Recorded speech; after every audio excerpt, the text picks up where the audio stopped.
Hello everyone, welcome on my channel. आज के video में हम हाइड्रोजन के बारे में पढ़ेंगे।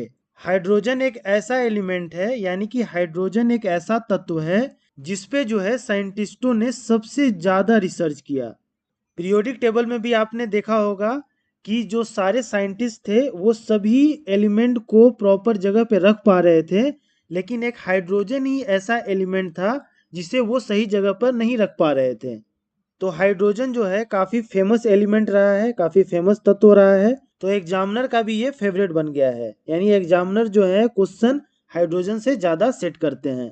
इसीलिए जो है मैंने एक अलग वीडियो हाइड्रोजन पे बनाया है, और इस वीडियो में मैं सारी इंपॉर्टेंट चीज़ों को कवर करूँगा। और अगर आपने ये वीडियो पूरा देख लिया तो एग्जाम में आपका हाइड्रोजन से कोई भी क्वेश्चन नहीं छूटने वाला है। और इससे रिलेटेड जो पीडीएफ है वो मैं डिस्क्रिप्शन में डाल दूंगा, आप वहाँ से इसे डाउनलोड कर लीजिएगा।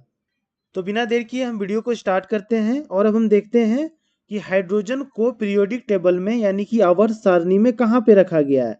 तो हाइड्रोजन को जो है आवर्त सारणी में पहला ग्रुप यानी कि पहला वर्ग और फर्स्ट पीरियड यानी कि पहली आवर्त में रखा गया है। उसके बाद जो है हाइड्रोजन को पहले ग्रुप के अल्कली मेटल के साथ रखा गया है। पहला ग्रुप जो है, ये पहला ग्रुप ये क्या है, अल्कली मेटल्स होते हैं। तो इन्हीं के साथ जो है हाइड्रोजन को रखा गया है। हाइड्रोजन के साथ लिथियम है, सोडियम है, पोटेशियम है, ये सब अल्कली मेटल्स हैं। इन्हीं के साथ हाइड्रोजन को फर्स्ट ग्रुप में रखा गया है।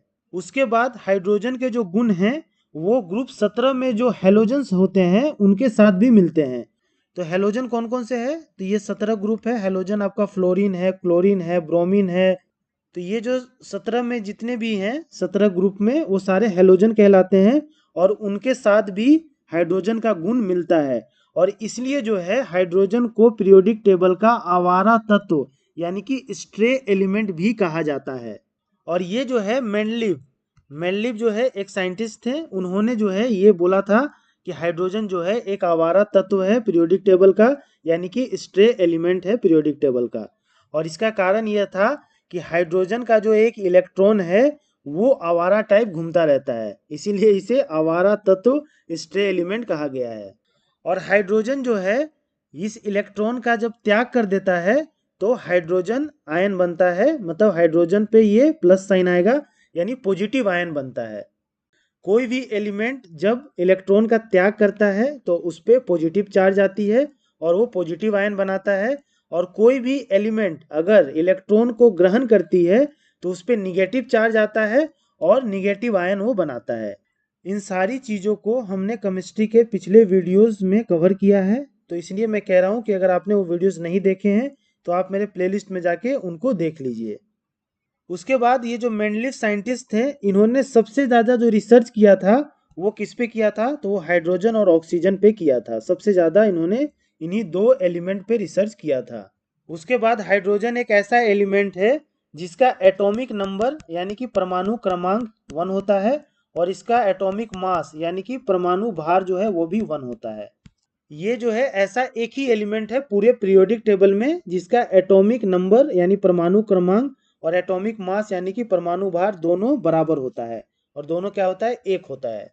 और हाइड्रोजन में जो है प्रोटॉन की संख्या कितनी होती है, तो एटॉमिक नंबर 1 है तो प्रोटॉन की संख्या इसकी 1 होगी। और न्यूट्रॉन की संख्या कितनी होती है, तो न्यूट्रॉन की जो संख्या होती है वो हाइड्रोजन में 0 होती है। और इलेक्ट्रॉन कितना होता है, इलेक्ट्रॉन जो है वो 1 होता है। तो इन सारी चीज़ों को आप ध्यान रखिएगा। अब हम आगे बढ़ते हैं और हाइड्रोजन के और जो फैक्ट्स हैं उनके बारे में हम देख लेते हैं। तो हाइड्रोजन जो है वो एक हल्की गैस है, यानी कि लाइट गैस है ये।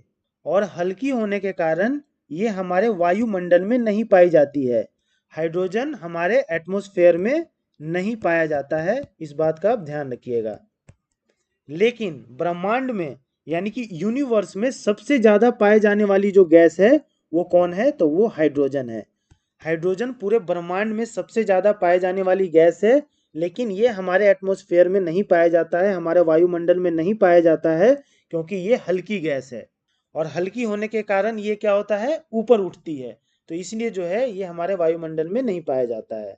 उसके बाद है कि पृथ्वी पर यानी कि अर्थ पर जो हाइड्रोजन है वो कौन से रूप में पाई जाती है, तो धरती पर हाइड्रोजन जो है वो जल यानी कि H2O वाटर और हाइड्रोकार्बन के रूप में पाई जाती है। तो फ्री हाइड्रोजन जो है वो नहीं पाया जाता है, लेकिन जल में, वाटर में और हाइड्रोकार्बन के रूप में जो है हाइड्रोजन पाया जाता है धरती पर। उसके बाद आपने देखा होगा कि गुब्बारों में जो है हाइड्रोजन गैस नहीं भरा जाता है। इसका कारण क्या है कि अगर हाइड्रोजन गैस हम भरेंगे तो हाइड्रोजन गैस एक ज्वलनशील गैस है, यानी कि फ्लेमेबल गैस है, और अगर हम गुब्बारे में उसको भरेंगे तो गुब्बारा क्या होगा, फट जाएगा।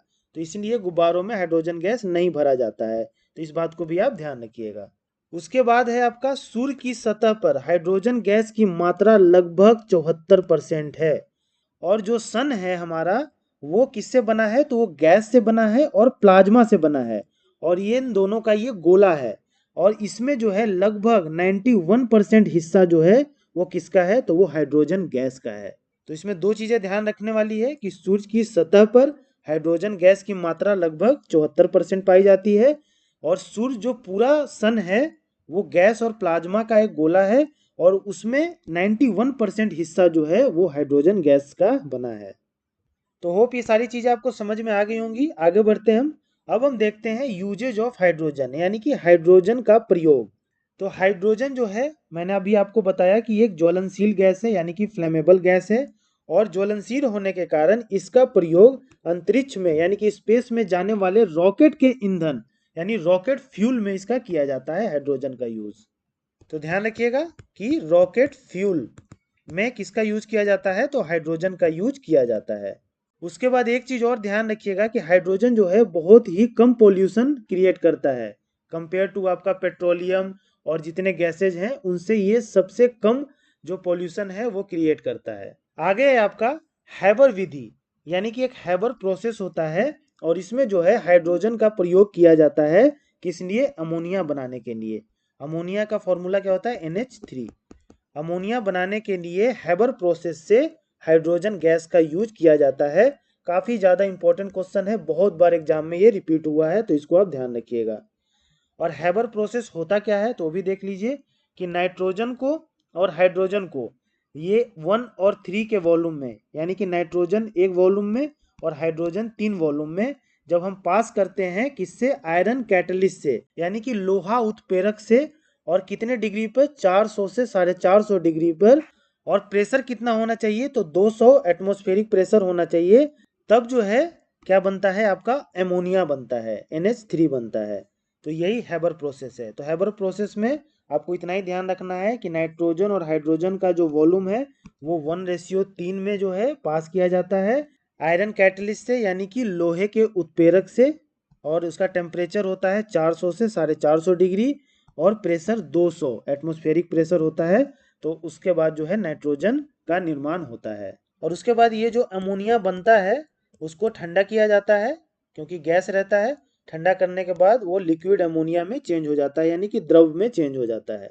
आगे बढ़ते हैं हम। हाइड्रोजन का यूज जो है हाइड्रोजनीकरण यानी कि हाइड्रोजिनेशन में भी किया जाता है। और हाइड्रोजनेशन होता क्या है, तो हाइड्रोजनेशन में वनस्पति तेल से हम वनस्पति घी बनाते हैं, और इसमें जो है हाइड्रोजन का जो प्रयोग है वो एज ए कैटलिस्ट यानी एज ए उत्प्रेरक किया जाता है। तो हाइड्रोजन का यूज हाइड्रोजिनेशन में वनस्पति तेल से वनस्पति घी बनाने में किया जाता है, एज ए कैटलिस्ट यानी उत्प्रेरक के रूप में।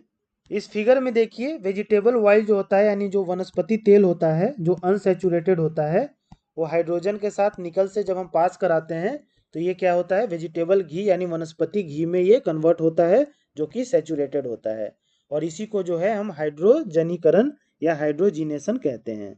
आगे बढ़ते हैं हम। अब हम देखते हैं आइसोटोप्स ऑफ हाइड्रोजन, यानी कि हाइड्रोजन का समस्थानिक। आइसोटोप्स होता क्या है, यानी समस्थानिक क्या होता है, तो समस्थानिक में एटॉमिक नंबर क्या होते हैं, यानी कि परमाणु क्रमांक सेम होता है, लेकिन इनके जो एटॉमिक मास है यानी कि परमाणु भार है वो क्या होता है, डिफरेंट होता है।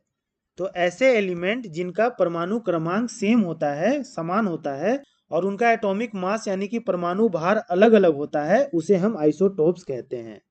तो हाइड्रोजन के कितने आइसोटोप्स हैं, तो हाइड्रोजन के 3 आइसोटोप्स हैं।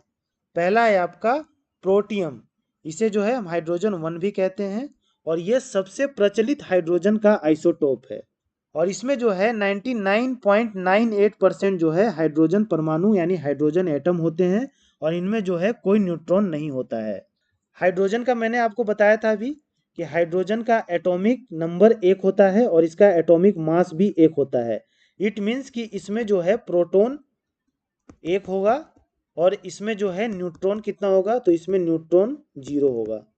यही जो है प्रोटियम है। तो ये 99.98% जो है इसमें हाइड्रोजन परमाणु होते हैं प्रोटियम में।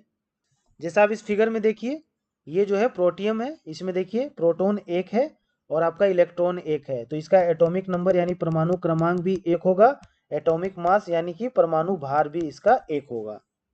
और अगर आपको परमाणु भार, परमाणु क्रमांक, ये सब चीज़ें नहीं समझ में आ रही हैं, तो इसका भी वीडियो है, उसको आप जाके पहले देख लीजिए, तब ये सब चीज़ें जो हैं आपको अच्छे से समझ में आएगी। अगर आप डायरेक्ट इस वीडियो पे आए हैं तो कुछ चीज़ें आपको समझ में नहीं आ रही होंगी, और जो स्टूडेंट्स मुझे शुरू से फॉलो कर रहे हैं उनको सारी चीज़ें समझ में आ रही होंगी। आगे बढ़ते हैं हम। और हाइड्रोजन का दूसरा जो आइसोटोप है वो कौन है, तो वो है ड्यूटेरियम, और इसे जो है हाइड्रोजन 2 भी हम कहते हैं। तो पहले जो है आप फिगर से समझ लीजिए, ये जो सेकंड वाला है ये ड्यूटेरियम है। तो इसमें क्या होता है कि एक प्रोटॉन होता है और एक न्यूट्रॉन होता है, और इसका एटॉमिक मास यानी कि परमाणु भार जो है वो कितना होता है, तो 2 होता है। परमाणु भार हम किसे कहते हैं, नंबर ऑफ प्रोटॉन और नंबर ऑफ न्यूट्रॉन जो न्यूक्लियस में होता है, इसी को हम परमाणु भार कहते हैं। तो इसमें एक प्रोटॉन और एक न्यूट्रॉन हो गया, तो इसका जो परमाणु भार है वो 2 होता है, और इसका एटॉमिक नंबर यानी परमाणु क्रमांक कितना होता है, तो वो 1 होता है, क्योंकि इसमें प्रोटॉन की संख्या कितनी है, 1 है। तो इसको लिखा कैसे जाएगा, तो इसको लिखा ऐसे जाएगा, H, नीचे परमाणु क्रमांक हम लिखते हैं, ऊपर परमाणु भार हम लिखते हैं, तो H12। तो ये आपका ड्यूटेरियम का केमिकल फॉर्मूला हो गया। तो ड्यूटेरियम में क्या होता है, एक न्यूट्रॉन होता है, ठीक, और इसे हम भारी हाइड्रोजन भी कहते हैं। तो ध्यान रखिएगा, ड्यूटेरियम को भारी हाइड्रोजन भी कहा जाता है, और इसकी खोज जो है यूरे ब्रिकवेट और मर्फी ने 1931 में की थी। और ड्यूटेरियम का इस्तेमाल जो है नाभिकीय प्रतिक्रियाओं में बमबारी के लिए किया जाता है, यानी कि न्यूक्लियर रिएक्शन में ये जो है चिंगारी का काम करता है। और इसका प्रयोग जो है भारी जल यानी कि हैवी वाटर, और इसका केमिकल फॉर्मूला होता है हैवी वाटर का D2O, इसको बनाने में किया जाता है। काफ़ी ज़्यादा इंपॉर्टेंट है ये भी एग्जाम में बहुत बार रिपीट हुआ है। कभी तो है भारी जल का फॉर्मूला आपसे पूछ लेगा, कभी जो है ये पूछेगा कि भारी जल जो है वो किससे बनाया जाता है, हाइड्रोजन के कौन से आइसोटोप से। तो बहुत तरह से क्वेश्चन बन सकते हैं यहाँ पे। तो इन सारी चीज़ों का आप ध्यान रखिएगा ड्यूटेरियम से। आगे बढ़ते हैं हम। अगला जो आइसोटोप है हाइड्रोजन का वो है आपका ट्राइटियम, और इसे जो है हाइड्रोजन 3 भी हम कहते हैं। और इसमें जो है 2 न्यूट्रॉन होते हैं, ये फिगर में देखिए, इसमें जो है 2 न्यूट्रॉन होते हैं और एक प्रोटॉन होता है। तो 2 न्यूट्रॉन और प्रोटॉन कितने हैं इसमें, 1 है। तो एटॉमिक मास यानी कि परमाणु भार कितना हो जाएगा, तो 2 और 1 3। तो ट्राइटियम का परमाणु भार कितना होता है, 3 होता है, ठीक। एटॉमिक मास जो है 3 होता है, पर इसका एटॉमिक नंबर यानी कि परमाणु क्रमांक कितना होता है, तो इसका भी परमाणु क्रमांक 1 ही होता है। इन तीनों का परमाणु क्रमांक 1 ही होता है, तभी तो ये आइसोटोप्स है ना, तभी तो ये समस्थानिक है। और ट्राइटियम को हम लिखेंगे कैसे, तो हाइड्रोजन नीचे परमाणु क्रमांक आता है और ऊपर में क्या आता है, परमाणु भार आता है। तो ये आपका ट्राइटियम का केमिकल फॉर्मूला हो गया। और ट्राइटियम जो है ये अस्थाई होता है, और यह जो है एक हाइड्रोजन का रेडियो एक्टिव आइसोटोप है। ये ध्यान रखिए, काफ़ी इंपॉर्टेंट है कि हाइड्रोजन का रेडियो एक्टिव आइसोटोप कौन है, तो वो ट्राइटियम है। बहुत बार ये भी एग्जाम में रिपीट हुआ है। मैंने आपको बताया कि हाइड्रोजन से एग्जामिनर जो है भर भर के क्वेश्चन देता है। तो जितनी भी सारी चीज़ें मैंने आपको बताई उसको आपको दिमाग में रखना है। उसके बाद जो है हाइड्रोजन के जितने भी आइसोटोप्स हैं उसका मैं एक बार फॉर्मूला फिर यहाँ से लिख देता हूँ। तो पहला है आपका प्रोटियम। प्रोटियम को हम कैसे लिखेंगे, H11, एटॉमिक नंबर यानी परमाणु क्रमांक 1, एटॉमिक मास परमाणु भार 1। इसका ड्यूटेरियम का H12, परमाणु क्रमांक 1, परमाणु भार 2। ट्राइटियम का H13, परमाणु क्रमांक 1, परमाणु भार 3।